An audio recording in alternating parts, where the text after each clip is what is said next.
जय गुरुजी, शुक्राना Guruji. Welcome back to my Guruji's channel Guruji Satsang with RJ Prachi. संगत जी, आई होप कि गुरुजी की ब्लेसिंग से आप जहां कहीं भी होंगे बिल्कुल ठीक होंगे, स्वस्थ होंगे और मस्त होंगे। संगत जी, हम जो इस चैनल पर आप सभी के साथ सत्संग शेयर करते हैं, उनका मकसद ये होता है कि आपके मन में जो भी सवाल चल रहे हैं, इन सत्संगों के माध्यम से गुरुजी आपको उनका जवाब दें और वो हिंट्स पाकर आप अपने सवालों के जवाब पा पाएं और अपनी जिंदगी में पॉजिटिव हो पाएं। संगत जी, हर चीज का एक समय होता है और हम हमेशा कहते हैं कि गुरुपा को हर चीज पता है, वो हमारी पूरी जिंदगी देखते हैं। हम अपनी जिंदगी का कुछ पार्ट ही एक बार में देख पाते हैं क्योंकि हमें नहीं पता आगे क्या होने वाला है, लेकिन हमारे गुरुपा को तो सब कुछ पता है। तो इसीलिए सब कुछ उन्हीं पे छोड़ दीजिए, क्योंकि जब हम किसी चीज को पूरा नहीं जानते तो हम छोटी छोटी चीजों के लिए अरदासें करने लग जाते हैं। मानव हैं और ये एक नॉर्मल सी बात है कि सबका मन होता है कि जो चीज हमारे पास नहीं है या कुछ ऐसा है लाइफ में जो होना चाहिए, तो उसके लिए हम अरदास करते हैं। लेकिन संगत जी, गुरुपा के संरक्षण में रहते हुए यही सीखा कि अगर हम ज्यादा से ज्यादा गुरुपा पे विश्वास करें और सब कुछ छोड़ दें तो हमें ज्यादा बेटर मिलता है, क्योंकि हो सकता है हम अपने लिए कुछ कम मांग लें या कुछ ऐसा मांग लें जिससे बहुत ज्यादा हमारे गुरुपा को हमें देना था, या फिर कुछ ऐसा जो हमारे लिए ठीक नहीं था।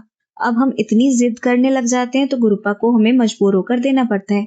फिर उसके अलग इम्पैक्ट्स होते हैं संगत जी, है ना, जो नेगेटिव होते हैं, जिसके बारे में हम नहीं जानते। इसीलिए जब हम किसी चीज के बारे में नहीं जानते तो हमें सब कुछ गुरुजी पर छोड़ देना चाहिए और खुद को ज्यादा से ज्यादा पॉजिटिव रखने की कोशिश करनी चाहिए। कभी कुछ ऐसा लगता है कि हमारे लिए कुछ नेगेटिव हो रहा है तो तुरंत रिएक्ट ना करें, कोशिश करनी चाहिए कि थोड़े टाइम बाद रिएक्ट करें, क्योंकि अगर कोई तुरंत रिएक्ट करता है ना तो गुस्सा बढ़ता है, क्रोध आता है और जो एक छोटी सी बात होती है वो बहुत बड़ी लड़ाई में तब्दील हो जाती है और चीजें बिल्कुल नेगेटिव हो जाती हैं। और फिर हमें बाद में रियलाइज होता है कि बात तो बहुत छोटी सी थी लेकिन कितनी बड़ी बन गई। तो संगत जी, थोड़ा सा खुद के मन को काबू में रखना होगा तो चीजें बेहतर हो सकती हैं। और एक चीज और बताना चाहूंगी संगत जी, बैसाखी पर आगरा के बड़े मंदिर में मैं गई थी। तो मैं, मेरा बेटा, मेरे हस्बैंड अंकल और मेरे फादर अंकल, हम सब गए थे। तो मैं शायद मैंने सेवा की थी थोड़ी सी, क्योंकि ड्यूटी तो नहीं लगी थी, बट थोड़ी देर का मौका मिला तो मैंने उसको ग्रैब किया और बर्तन साफ करने की सेवा मैंने की। उतनी देर में मेरे फादर अंकल और मेरा बच्चा मेन हॉल में थे जहाँ गुरुजी का दरबार सजा हुआ था।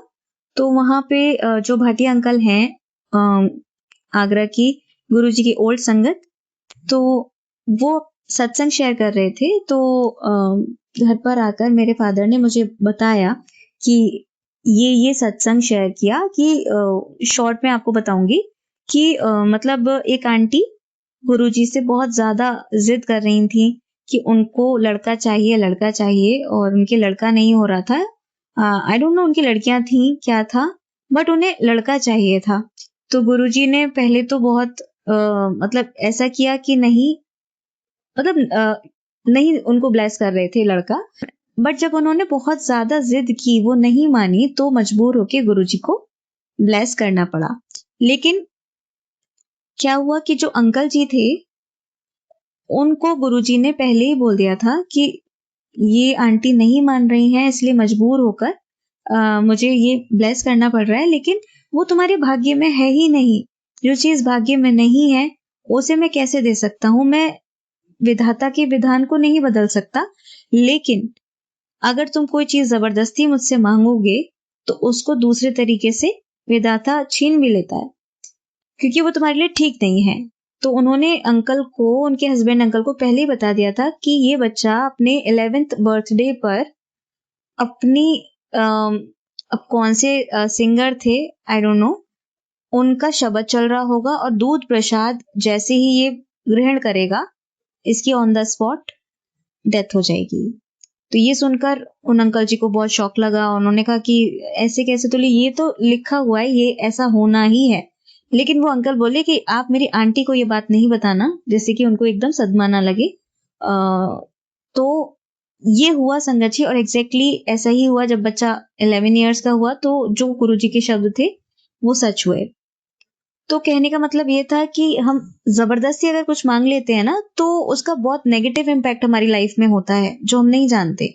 इसलिए जब हम नहीं जानते तो हमें चीजें जिद करके नहीं मांगनी चाहिए, सब छोड़ देना चाहिए। इसीलिए कहते हैं कि सरेंडर कर दो और अपना दिमाग नहीं लगाओ, जूतों के साथ अपना दिमाग भी बाहर छोड़ कर आओ।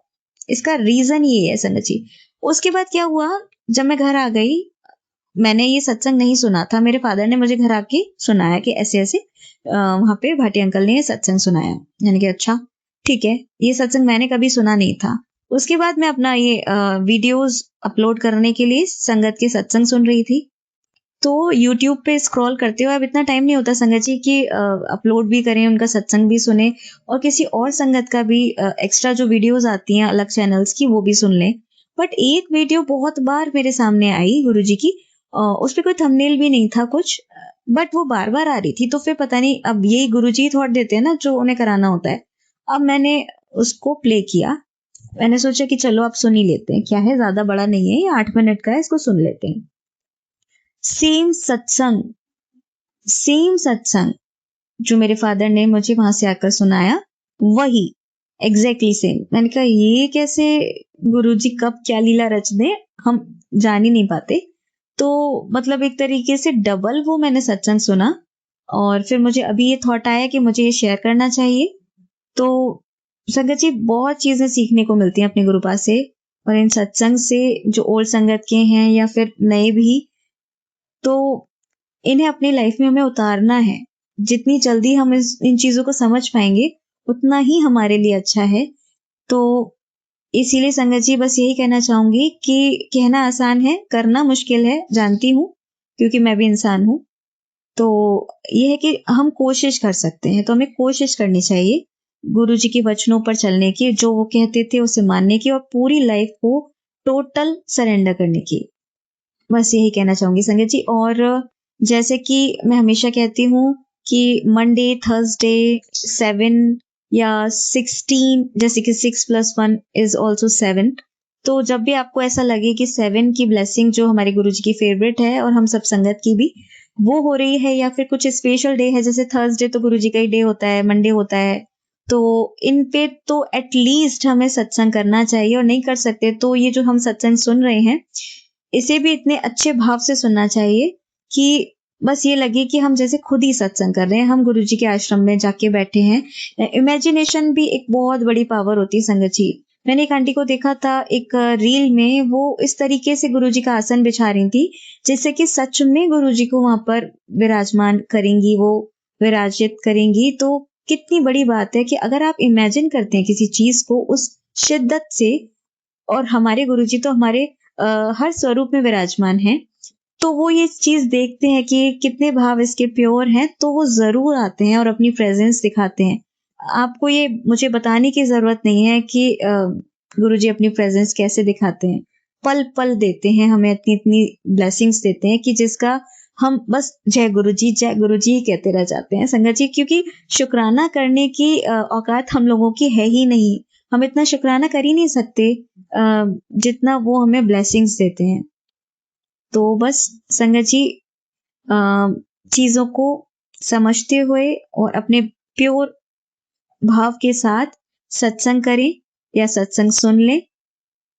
अगर नहीं कर पा रहे हैं, बिल्कुल टाइम नहीं है तो, और जो भी खाना घर में बनता है कोशिश करें नॉर्मल खाना बनाएं, और उसमें चटनी का भोग जरूर लगाएं। अगर आप चाय प्रसाद के साथ सत्संग कर रहे हैं तो उसमें ब्रेड पकोड़ा और कड़ा प्रसाद तो थर्सडे को बनाया करें, ऐसा मैं जरूर कहूंगी। क्योंकि कड़ा प्रसाद जो लोग डायबिटीज भी है जिन्हें, वो भी खा सकते हैं, क्योंकि ये गुरुजी जब ब्लेस कर देते हैं ना तो वो फिर मेडिसिन बन जाता है, वो फिर मीठा नहीं रहता। क्योंकि ये चीजें बहुत संगत से सुनी है कि जब लंगर खाते हैं उसमें मीठा होता है तो वो कोई भी एडवर्स इफेक्ट नहीं करता हेल्थ पे। और अगर हम कहीं और शादी वगैरह में खा लेते हैं तो तुरंत डायबिटीज हाइक कर जाती है लोगों की, जिनकी डायबिटीज बढ़ी हुई होती है। तो ये चीजें होती हैं संगत जी, तो इसी तरीके से करना चाहिए। और एक आंटी जी ने ये भी बताया था कि दूध और जलेबी हर थर्सडे को गुरुजी को चढ़ाकर, भोग लगाकर और खानी चाहिए, और अपनी फैमिली को खिलानी चाहिए। जिसकी भी तबीयत खराब है उसको तो स्पेशली देनी चाहिए। तो कोशिश करें, इनमें से जो भी आप कर पाए करें, और प्योर भाव के साथ करें। अगर कुछ भी नहीं कर सकते तो बस अपने भाव को प्योर रखें संगत जी, और उसी के साथ ये सत्संग भी सुने, और ज्यादा से ज्यादा लोगों में इन सत्संगों को सुनते हुए भी शेयर करा कीजिए, जैसे कि आपको अपनी ब्लेसिंग्स जो मिलती हैं वो अच्छे कर्म करने से मिलती है। बट हम अगर किसी चीज को औरों के लिए अच्छा भाव रखते हुए करते हैं, लाइक अगर हम सत्संग इस भाव से शेयर करते हैं कि और लोगों को भी इसकी ब्लेसिंग्स मिल पाए, गुरु जी के सवाल जो वो जवाब देते हैं वो उन्हें मिल पाए, तो उससे ज्यादा हमारे कर्म जो माड़े हैं वो कटते हैं।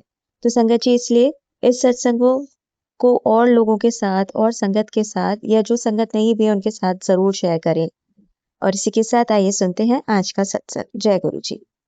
मेरी महाकाल की यात्रा को संभव करा है, ज्योतिर्लिंग की यात्रा को संभव करा है। ये भी मन में विचार आता था फ्रेंड्स के से सुनकर कि वो 7 ज्योतिर्लिंग की यात्रा कर पाई है, तो मेरा मन उतावला होता था सुन के, सोच के। मैं कई लोगों को ये बता चुकी हूँ कि मेरी फ्रेंड 7 ज्योतिर्लिंग की यात्रा कर चुकी है, तो मेरे भाग्य में गुरु सरकार ने, देखिए ये भी चमत्कार संख्या जी, महाकाल की यात्रा मुझे गुरु सरकार ने ब्लेस की। और वहां मेरे हस्बैंड अंकल ने जब बताया कि तेरी एक बार में ही 2 ज्योतिर्लिंग की यात्रा हो जाएगी, तो ये भी मैंने चमत्कार अनुभव किया कि मुझे मालिक ने पहले ही ज्योतिर्लिंग की यात्रा भी डबल ब्लेसिंग के साथ ब्लेस की है। इसमें भी मेरे गुरु सरकार की ही रजा है, वही मुझे लेके चलेंगे, वही मुझे भेज रहे हैं बाबा के दरबार में, महाकाल के में। और महाकाल और ओंकालेश्वर ओंकारेश्वर शिवलिंग के दर्शन मुझे होंगे, जो दोनों ही आसपास ही है। शुक्राना गुरु पिताजी, इसका तो बेअंत शुक्राना करती हूँ इतना भाग्यशाली बनाने के लिए, और यहाँ भी डबल चमत्कार दिखाने के लिए। Thank you Guruji, thank you Guruji, thank you Guruji. शुक्राना शुक्राना, बेअंत शुक्राना। और दोनों बच्चों के रिजल्ट के लिए भी बेहद शुक्राना करती हूँ। रिजल्ट भी आपने दोनों का ही एक से बढ़ के एक देकर मुझे ब्लेस किया है। रिजल्ट भी आपने दोनों मुठ्ठियां मेरी भर कर दिया है, बेटे का भी बेटी का भी, दोनों का इकट्ठा रिजल्ट आया है, और मैं बहुत खुश हूँ। वो तरक्की के रास्ते पे चले जा रहे हैं, और सब सफलताएं उन्हें मिलती जा रही है, और मैं चमत्कार देख रही हूँ मेरे गुरु सरकार के चलते। मेरे बेटे अंकल का रूम तो वहीं बना हुआ है जहाँ गुरु सरकार का मंदिर है, तो सारी रात वो पढ़ाई करता है, और मैं बेफिक्र होके सोती हूँ। मेरे मालिक साहब जी ने मुझे इतनी बेफिक्री दे दी है मेरी जिंदगी में आके कि मुझे चिंता नहीं होती। मुझे पता होता है मेरे घर के मुखिया जी वहाँ मौजूद है, दिन रात सुबह शाम 24 घंटे 24 पहर, और मेरे बेटे को देख रहे हैं वो सही चल रहा है या नहीं चल रहा, क्या पढ़ रहा है क्या नहीं। तो उसकी टेबल और रूम, सोने का भी और पढ़ाई का भी वही रूम है जिस हॉल में वो गुरु सरकार का मंदिर और सब देवी देवताओं का है। सब देवी देवता का तो रात को मैं पर्दा कर भी देती हूँ, लेकिन गुरु सरकार का फोटो से वो बड़ा वाला तो 24 घंटे उस पे निगाह लगाए रहता है। और मुझे जब भी आँख खुलती है बीच बीच में मैं जाके देखती हूँ, वो पढ़ ही रहा होता है, और वो कहता है क्या हुआ मम्मा, तो मैं हंस देती हूँ, क्योंकि मैं गुरु सरकार को देखने गई होती हूँ कि गुरु सरकार भी फोटो स्वरूप में मुस्कुरा रहे होते हैं, और कि बड़ा अच्छा फीलिंग आ रही होती है कि मेरे गुरु सरकार उसके साथ पूरी रात जगे होते हैं और उसको देख रहे हैं कि वो सही पढ़ रहा है, सही चल रहा है। तो रिजल्ट तो अच्छे आने ही थे। शुक्राना गुरु पिताजी, ऑल पेपर क्लियर है, अच्छे नंबर से क्लियर है, परसेंटेज अच्छी ला रहे हैं बच्चे, विद्या में अपना नाम गढ़ रहे हैं। और यही मैं आपसे हमेशा मांगती हूँ, बल बुद्धि विद्या का और मान का, सम्मान का और मेरी लाज का। मैंने आपको ही जो है झंडा थमाया है कि ये सर्वोपरि रखना मालिक साहब जी। बाकी मैं आपके चरणों में बैठ के नीवा होके हमेशा आपका पूजन करती रहूंगी। शुक्राना गुरु पिताजी। और एक छोटा-सा शुक्राना इस बात का भी है कि मेरे मन में जो विचार आया था कि मैंने पिछले सत्संग में बोल दिया था और मैंने अरदास की थी, ये शुक्राना भी गुरु सरकार के चरणों में स्वीकार हो, तो मैं उसे स्वीकार होता देख रही हूँ। मैंने बोला था कि मुझे गौ सेवा का बड़ा मन करता है, तो बस में से बंद मुझे गौ सेवा दिखती थी, तो मैं कर नहीं पाती थी और जब ऑफ़िस के पास पहुँच जाती थी रोटी प्रसाद लेकर, जो सुबह का निकाला होता था, गुरु सरकार की कहे कि एक रोटी गाय माता की और एक लाख की रोटी जो है काल भैरव बाबा की, तो वो रोटी मैं लेकर जो है आती थी, तो मुझे ऑफ़िस के आस-पास कोई भी गौ माता नहीं मिलती थी, तो वो मैं तोड़कर उनके नाम की छोटे-छोटे टुकड़े करके पंछियों के, पक्षियों के लिए डाल देती थी दाना ऑफ़िस की छत पे और पानी भर देती थी।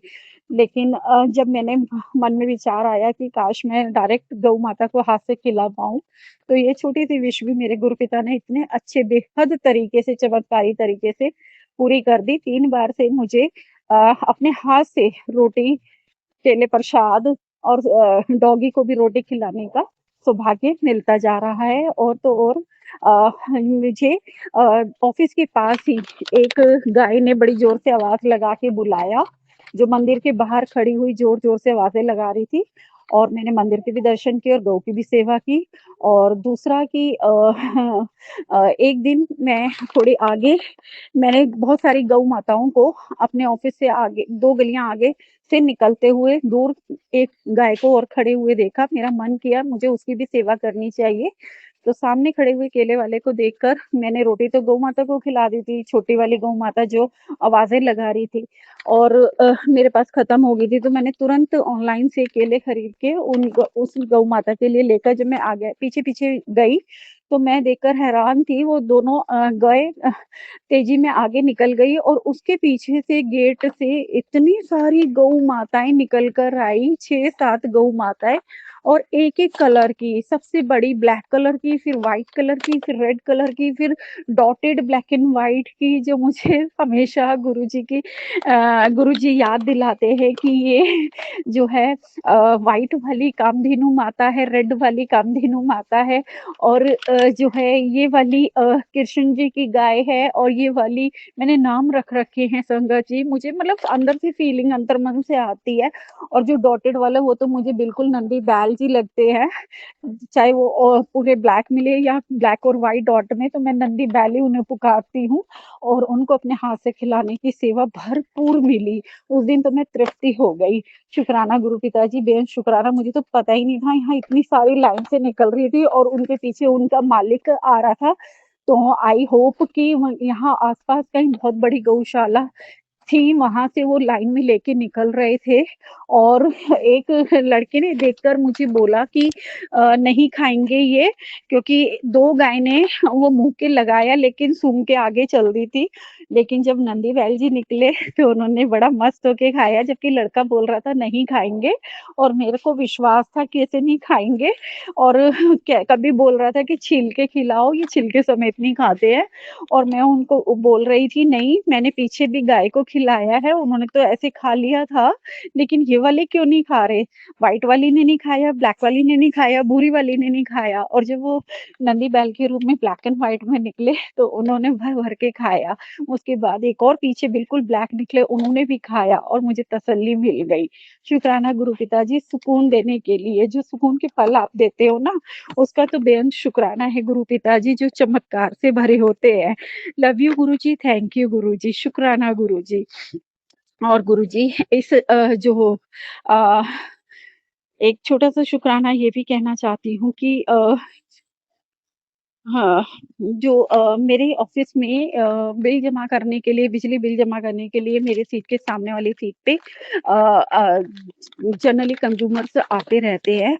तो कल जब एक कंज़्यूमर आया तो उसके हाथ में छोटी-सी कंजक थी और मैंने इशारे से उसे बुलाया तो उसने सीधा मेरी सीट की टेबल पे काँच पे उसको बिठा दिया और पैर रखवा दिए और मैं धन्य हो गई। छम-छम करके पजेब पहनी हुई थी, उस छोटी-सी कंजक ने खूब सारा काजल लगाया हुआ था और वो इतना मुस्कुरा रही थी, इतना छोटा बच्चा इतना कैसे हँस सकता है?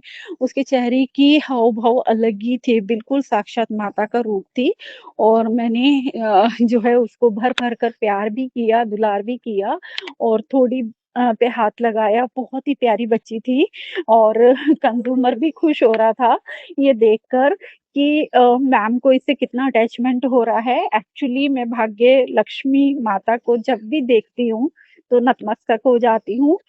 कंज़्यूमर आते हैं, आज तक तो बहुत आए हैं, लेकिन इतनी छोटी कंजक को लेकर कोई भी कंज़्यूमर नहीं आया है और मेरी सीट धन्य हो गई जब मैंने सिर्फ़ उसे बुलाया ही था और उसने पूरी सीट पे नन्हे-नन्हे पैरों से उसे खड़ा कर दिया, तो मुझे ऐसा लगा जैसे माता रानी ने अपनी छाप वहाँ छोड़ दी हो और गुरुजी सरकार जी ने मुझे बहुत ब्लेस किया। शुक्राना गुरु पिताजी, उस दिन भाग्यशाली बना दिया आपने अपनी इस बेटी को। लव यू गुरुजी, कैसे-कैसे आप ब्लेस कराते हो। और एक और छोटा-सा शुक्राना ये भी है और सत्संग है संगत जी कि जब मैं 7 तारीख को माफ़ कीजिएगा दीप्ति आंटी जी के यहाँ सत्संग में गई थी, तो आंटी जी के यहाँ पर फूल चढ़ा के तो मुझे तसल्ली मिली थी और इस बार आंटी जी के यहाँ संगत ज़्यादा आई हुई थी, तो मेन हॉल में बैठने की जगह नहीं थी, अंदर वाली रूम में मैं गई तो वहाँ पे बेड सारा भरा हुआ था, तो मैं फर्श पर जो है आराम से बैठ गई थी।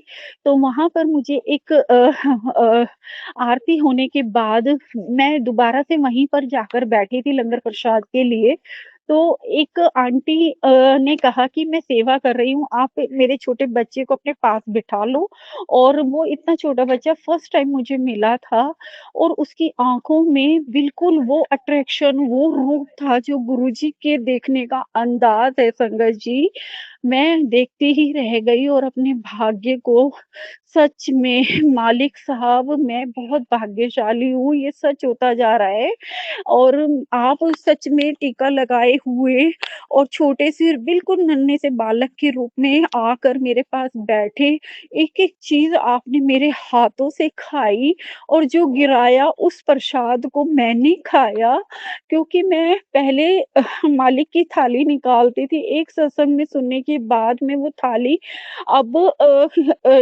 निकाल कर नहीं रखती, जो मैं थाली अपने लिए बनाती हूँ, उसमें ही गुरु सरकार जी को के साथ खाती हूँ और मेरा ऐसा मानना है कि जब मैंने गुरु सरकार को अपना सब कुछ मान लिया, परमपिता परमेश्वर मान लिया, तो वैसे बाहर से आई चीज़ या कुछ चीज़ें तो गुरु सरकार को मेरे परिवार वाले पहले ही रख देते हैं, मैं वो मान-सम्मान तो करती ही हूँ, लेकिन मैं अपने खाने की थाली में भी हमेशा गुरु सरकार को ज़रूर बुलाकर और भोग लगाती हूँ और अन्न निकालती हूँ और देवी-देवता और कुलदेवी का के नाम का। लेकिन गुरुजी को मैं जो मेरे हाथ में ब्रासलेट स्वरूप है उसमें अ, खिलाते हुए खुद खाती हूँ और एक बार नहीं, जैसे पूरा खाना हम खाते बीच-बीच में जब भी मन कर रहा है, एक बाइट गुरुजी को खिलाया, एक बाइट खुद खाया, ऐसे करके पता नहीं क्यों मेरा इतना हृदय अपने आप हो रहा होता है या मेरे हाथ अपने आप चल रहे होते, मैं नहीं जानती। पहले मैं सिर्फ़ पहला ही कोर गुरु सरकार को पवित्र भाव के साथ खिलाती थी, रखती थी, लेकिन अब जो मैंने उनको सर्वस्व मान के, साथी मान के अपनी एक-एक साँस का तो मैं ऐसे ही करती हूँ जैसे हम एक थाली में खाते हैं ना बाप-बेटी ऐसे खाती दोनों खाते हैं। तो उस दिन वो बालक जब आके मेरे पास बैठ गया और उसने बिल्कुल भी नहीं रोया अपनी मम्मी के लिए, उसकी मम्मी सेवा में लगी थी और जो भी आइसक्रीम आ रही थी तो आइसक्रीम मुझे छील के दो और टॉफ़ी प्रसाद भी मैं ये वाली खानी है छील कर दो और बहुत कम बोल रहा था, सिर्फ़ इशारों में बात कर रहा था। तो मैं बता रही हूँ भाव उसके वरना तो वो गुरु सरकार ही थे पक्का और वो इशारों में और उसकी आँखें तो मेरे नज़रों से अभी तक नहीं हट रही है। उसका छोटा-सा बाल रूप फेस गुरुपिता का जो लेकर आए थे और जैसे वो टेढ़ी आँख कर देख रहे थे अपनी बेटी को कि तुम मुझे और मेरा मन मेरी आत्मा बोल रही थी बार-बार गुरुजी है आप और मैंने उनकी पूरी सेवा की, चाहे वो जल प्रसाद खोल के पिलाना हो, रोटी चावल उन्होंने ज़्यादा खाए, कढ़ी चावल नहीं खा रहे थे, कह रहे थे कि मुझे आलू प्रसाद के साथ चावल खिलाओ, तो मैंने उनको चावल प्रसाद खूब भर-भर के खिलाए और सलाद और चटनी भी चखाई। ये सोच के छोटे बालक के मिर्ची ना लगे, तो बड़ा ध्यान रखा, लेकिन पूरा लंगर प्रसाद उन्होंने मेरे साथ खाया बैठकर एक ही थाली में, उनकी थाली अलग से नहीं लेनी पड़ी थी। मेरी थाली में ही उन्होंने कहा कि जब मैंने पूछा कि थाली अलग लूँ, तो उन्होंने कहा नहीं, कि मैं आपके साथ मतलब इशारे में ही जवाब दे रहे थे सिर्फ़। और मैंने कहा मेरे ही साथ खाना है, तो टेढ़ी आँखें करके हाँ। और इतना क्यूट फेस मैं घर में आकर अपनी बेटी आंटी को बताया, आज मुझे गुरुजी को खुद अपने हाथ से खिलाने की सेवा मिली। और इतनी बड़ी संगत थी, सारे रूमों में भरा हुआ था, और सिर्फ़ मेरे ही पास आके बैठे और पूरे टाइम मेरे हाथ से खाया। और उनकी मम्मी भी एक बार भी नहीं देखने आई, ना पर वो परेशान करने। और बस उनकी उन वो और मैं आमने-सामने बैठकर पूरा टाइम खाना-पीना चलता रहा, और मैंने बहुत भाग्यशाली महसूस किया। एक-एक चीज़ उनकी सँभाल कर रख दी मैंने। जो भी उनको प्रसाद मिल रहा था या मुझे मिल रहा था लंगर के दौरान सब बँटता है।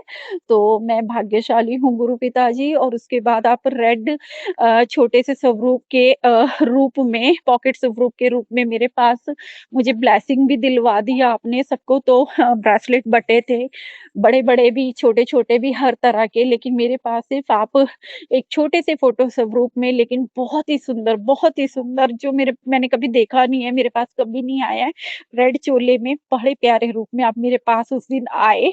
मुझे खाना खाने के लास्ट कोर पे ही ब्लेसिंग के तौर पे मेरे हाथ पे रख दिया गया, और वो मैंने अपने घर में शामिल कर लिया। उस दिन मैं खाली हाथ नहीं आई थी, आपको साथ लेकर आई थी, आपको खाना खिलाकर आई थी, लंगर प्रसाद। तो वो एक सुखद अनुभव देने के लिए बेअंत शुक्राना गुरु पिताजी। ज़िंदगी हसीन बनती जा रही है। छोटे-छोटे शुक्रानों से हर चीज़, हर बात का शुक्राना करती हूँ। यहाँ तक कि आपने बहुत सारी मेरी सेविंग इस महीने में कराई है कई तरीके से, एफडी की फॉर्म में, बच्चों की फीस बचवा के, और विनर टीम को, क्रिकेट की विनर टीम को प्राइज़ मिल रहा है। कैसी-कैसी न्यूज़ मिल रही है गुरु पिताजी। मैं खुश हूँ, मैं बहुत संतुष्ट हूँ। और आपने हर तरह से अपनी बेटी को सुरक्षित रखा हुआ है, अच्छा ज्ञान दे रहे हो, अच्छा चलन दे रहे हो, अच्छी सीख दे रहे हो। और मेरे कर्मों को, माड़े कर्मों का पश्चाताप पूरा हो गया होगा शायद, इसीलिए मेरा जीवन इतना सुधर गया है गुरु पिताजी। मैं खुश हूँ, क्योंकि हूँ तो मैं मानव ही, आखिर मैंने भी बहुत गलतियाँ की होगी, और हमेशा आपसे माफ़ी भी माँगती रहती हूँ। जब से मैंने आपसे कनेक्शन फ़ील किया, उस दिन से लेके आज तक हर रोज़ मेरी अरदास यही रहती है कि जानी-अनजानी गलतियों के लिए मुझे बख्श देना मेरे मालिक। और अब मैं सँभल गई हूँ, और सद्बुद्धि में प्राप्त हो रही है आपसे, विवेक प्राप्त हो रहा है, निर्णय शक्ति प्राप्त हो रही है, मेरी सेवाएँ बढ़ गई है, मुझे गौ सेवाएँ भर-भर के मिल रही है, मुझे मंदिरों की सेवाएँ मिल रही है। आज भी आपने जो है श्री ऐप से मेरे से 4 काल भैरव बाबा के, आज काल अष्टमी है। संगत जी, मैं आपको बता देना चाहती हूँ, भर-भर के सेवाएँ पहुँचवाई है आपने काशी में मुझसे, और मैं बहुत शुक्रगुज़ार हूँ। मैं कुछ नहीं करती, सब कुछ अर्ली मॉर्निंग में मैसेज भेज के आप ही करवाते हो सारी पेमेंट। यहाँ तक कि कल मैं कुछ ऑनलाइन देख रही थी, और वहाँ पर देखते-देखते रील्स में एक ऐड आई थी, तो वो प्रोडक्ट मुझे अच्छी लगी, और जैसे ही मैं उसको खरीदने की कोशिश करने लगी, तो तुरंत गुरुजी का मैसेज आ गया कि ये पेमेंट मत करना, और मैंने उसी वक़्त वो कैंसल कर दी। तो शुक्राना गुरु पिताजी, ऐसा चमत्कार मेरे साथ पहली बार हुआ है, और मैं जो है हैरान थी बड़ी कि आपको की नज़र मुझ पे एक-एक पल है कि मैं क्या खरीद रही हूँ, क्या नहीं खरीद रही हूँ, क्या सेवा कर रही हूँ, क्या नहीं, मैं हर पल महसूस करती हूँ आपको। तो बेअंत शुक्राना गुरु पिताजी, आज शुक्रवार का शुक्राना देने का शुक्राना, और यात्रा की तैयारी कराने का शुक्राना, और मेरे बच्चों के जीवन को सँवारने का शुक्राना, पति अंकल पे कृपा बरसाने का शुक्राना, और कोयल के रूप में, एंजल नंबर के रूप में, और जो दान पुण्य के द्वारा जो सेवाएँ दे रहे हो, हर जगह मंगल ही मंगल करवाने का शुक्राना, और साथ-साथ से शुक्राना करती हूँ गुरु पिताजी। शुक्राने तो बहुत सारे हैं, लेकिन जब टाइम पे नज़र जाती है तो पता ही नहीं चलता। कि मैं शुक्राने करते-करते कब मेरे शुक्राने इतने जल्दी टाइम में आ नहीं पाते हैं गुरु सरकार जी। और कल भी मैंने बहुत चमत्कार देखे, आज भी, और रोज़ चमत्कारों में दिन बीत रहे हैं। रोज़ ऑफ़िस आना अच्छा लगता है, रास्ते पे चलना अच्छा लगता है। सुरक्षा कवच में दायरे में महसूस करती हूँ। आज सुबह उठते ही हनी बी के रूप में आप घर में आए, आंगन में झाड़ू लगाते वक़्त मैं लक्ष्मी जी का सिमरन करके शुक्रवार का और संतोषी माँ का शुकराना करती हूँ। आपने बहुत ही प्यारा आज मुझे सीता स्तोत्रम ब्लेस किया शुक्रवार के दिन, जो मैंने पहली बार चलाया है, मुझे पता ही नहीं था। मुझे प विष्णु स्तोत्रम तो मैं घर में चला के सुनकर आती ही हूँ, और सीता स्तोत्रम भी है। मैं अपनी संगत परिवार से भी गुज़ारिश करूँगी कि एक बार ज़रूर सुनिएगा। बहुत ही प्यारा स्तोत्रम है। धन्यवाद गुरुजी। और सब कुछ आप ही ब्लेस करते हो, सारी चीज़ मेरे फ़ोन में आप ही चलाते हो, आप ही लाते हो, जब भी मुझे जिस चीज़ की भी ज़रूरत होती है, जिस चीज़ का सही समय होता है, सही समय पे सही कार्य कराते हो।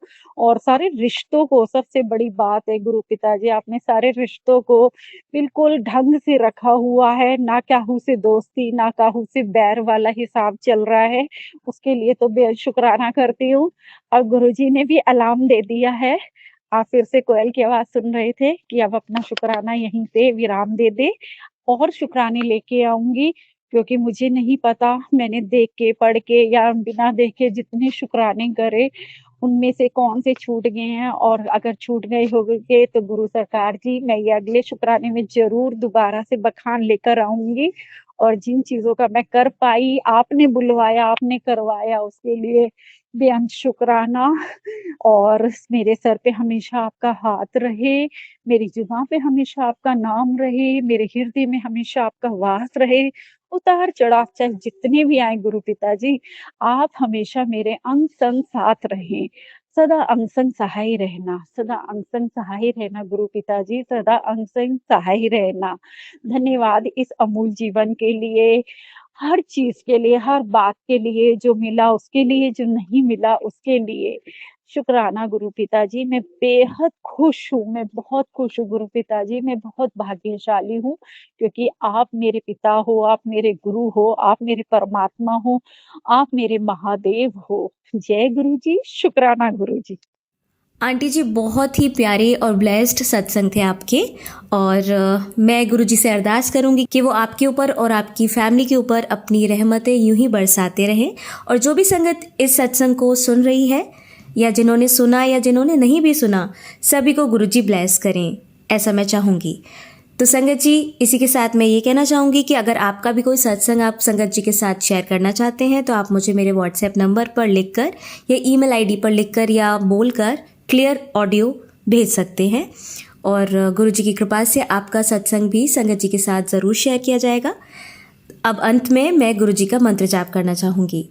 ओम नमः शिवाय, शिवजी सदा सहाय। ओम नमः शिवाय, गुरुजी सदा सहाय। ओम नमः शिवाय, शिवजी सदा सहाय। ओम नमः शिवाय, गुरुजी सदा सहाय। ओम नमः शिवाय, शिवजी सदा सहाय। ओम नमः शिवाय, गुरुजी सदा सहाय। जय गुरुजी, शुक्राना गुरुजी, अनंतम अनंतम शुक्राना मेरे गुरु मालिक।